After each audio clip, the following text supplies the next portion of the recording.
Good afternoon guys, hope you're all well, and we are back yet again doing another Auto-Trail. So today this vehicle is a 2014 Auto-Trail Mohawk, and this is the legendary Auto-Trail unit that is fitted to lots and lots and lots and lots and lots of these Auto-Trails. So it all looks the same. You're familiar with the little jack on the front and the USB or mini USB on the side here. DVD, CD player behind the touchscreen, and on the back you've got things like the TV tuner that was built in, the reversing camera, and all of the other bits and pieces. Now I know this, we've done the last couple of videos, I've made a meal of saying about how these fail.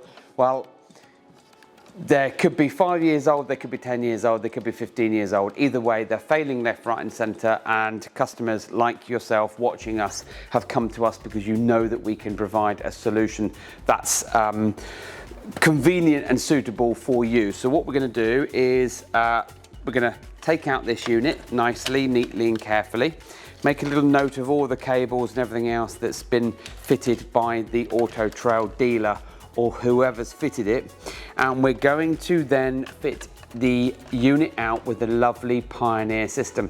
So I'm just going to put this down because it's actually quite heavy. So not only have we replaced the old-fashioned broken Auto-Trail unit with a Pioneer, we've also done an FM and DAB body-mounted antenna. So this has provided this customer with a decent FM and DAB signal, like so. Replaceable whip, so if it gets stolen or broken, you can unscrew that and pop a new one on. And the cabling goes through to the head unit and is then wired into a 12-volt supply to give it that amplified signal in like so. Now, as part of the installation for the Pioneer, we take a look at all the wiring behind the existing radio, because that's one thing I will say is that I don't know how many of those Auto-Trails we've done now, we seem to see a different installation every time. Not so much at the back of the Auto-Trail unit, but up in the cupboard around the Sergeant fuse board area, the distribution area. I don't know whether these vehicles originally came in into the docks and then someone was paid in the UK to go in there and drill holes and fit cables and everything else, but we're not seeing continuity with these installations, and this one today has gone beautifully, whereas the one that we did only the tail end of last week, there was some discrepancy with how the wiring had been put in, and the video signal had been split twice. And when I bypassed that and used a different AV input on the drop-down unit, the signal was fine. But we then didn't want to have wires trailing everywhere, so we then explained to the customer that this isn't the equipment that's not right, it's the embedded wiring. So we then said to the customer, you need to come back and we'll give you a quote to replace that. Now this vehicle, absolutely spot on. What we have done is we have connected to the spare red, white and yellow, their phono leads or RCA leads, up in around the Sergeant area. We have then connected those three leads to the output of our new digital TV tuner. The digital TV tuner has then been connected to the already fitted digital Freeview TV antenna. And then we connect up the Pioneer so that we can put a DVD in the Pioneer and listen to it through the speakers and watch it on the Pioneer and on the drop down. And then when you're ready, you can flick on the digital TV tuner and watch that on the drop down as well and listen to the audio, which is what we're going to show you now.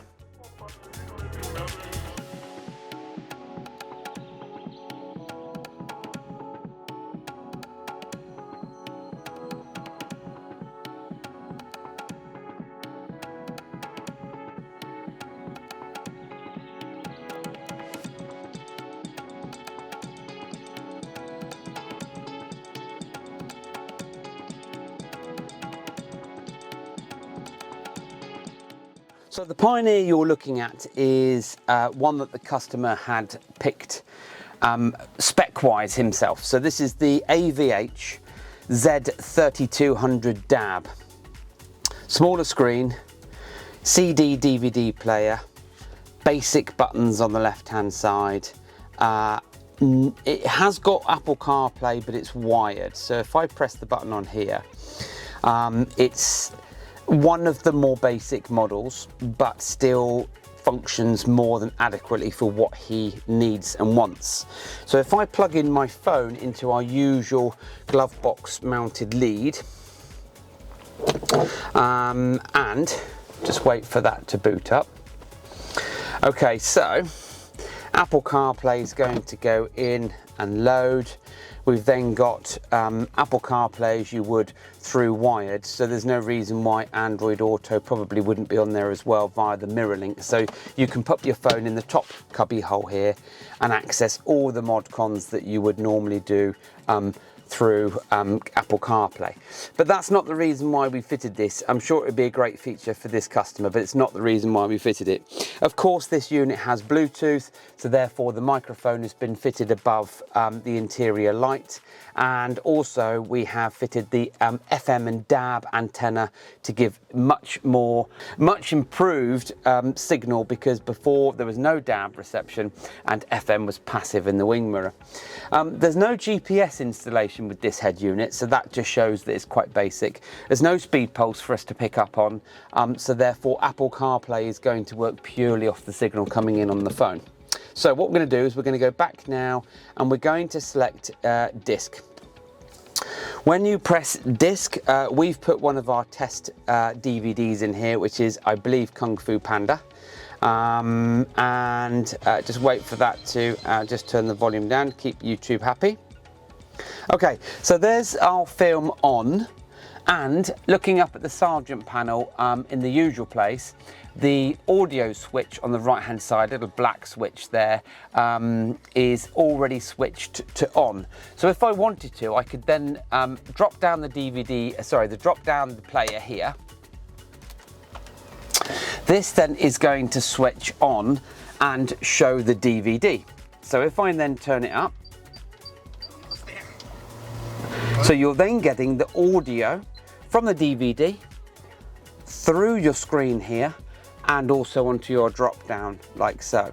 Now if you wanted to, you could return the Pioneer back to its main menu so that you've not got it duplicated, and just enjoy your film on the drop down screen. Nice clean clear image, and away you go. Now if you don't want to watch the DVD, what I'm going to do now is I'm going to, on the Pioneer, I'm going to select AV on the actual screen here, and I'm going to use the remote control for the digital TV tuner, and I'm going to turn that on.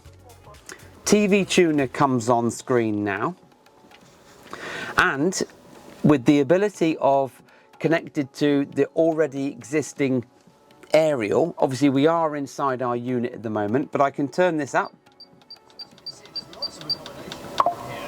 So I can just turn this up like so, and you're getting full TV signal and audio through the speakers, as well as you've got the main guide for the TV tuner, but you've got now full digital free view capability because of this TV tuner we fitted, and it's the fact that it's connected to the TV aerial. So this gentleman or this couple are going to drive away retaining as many mod cons as they possibly can do without spending too much money, and that's the main essence of what we're trying to achieve here. We've even wired in their reversing camera so that when the engine's running, you pop it into reverse and the reversing camera that's already factory fitted appears up on the screen here. Absolutely perfect. So guys, you've been watching another Auto-Trail, another failed Auto-Trail. This is a 2014 Auto-Trail Mohawk. We have retained the use of this factory fitted drop down, retained the use of the reversing camera already fitted, retained the use of the TV antenna already fitted, and we've supplied and fitted this new Pioneer model. And we've also fitted a digital Freeview TV tuner and then made them all talk to each other. If you're interested in any of this or any of our Auto-Trail videos, please do get in touch with us. Just go into your search engine, type in Motorhome Retrofits, you'll jump onto our website, fill out a contact form, we will be in touch with you, then possibly ask you for some pictures, give you a price, give you a quote, and then go from there. And as usual, don't forget to follow us on social media and check out our Google reviews as well. Thank you for watching.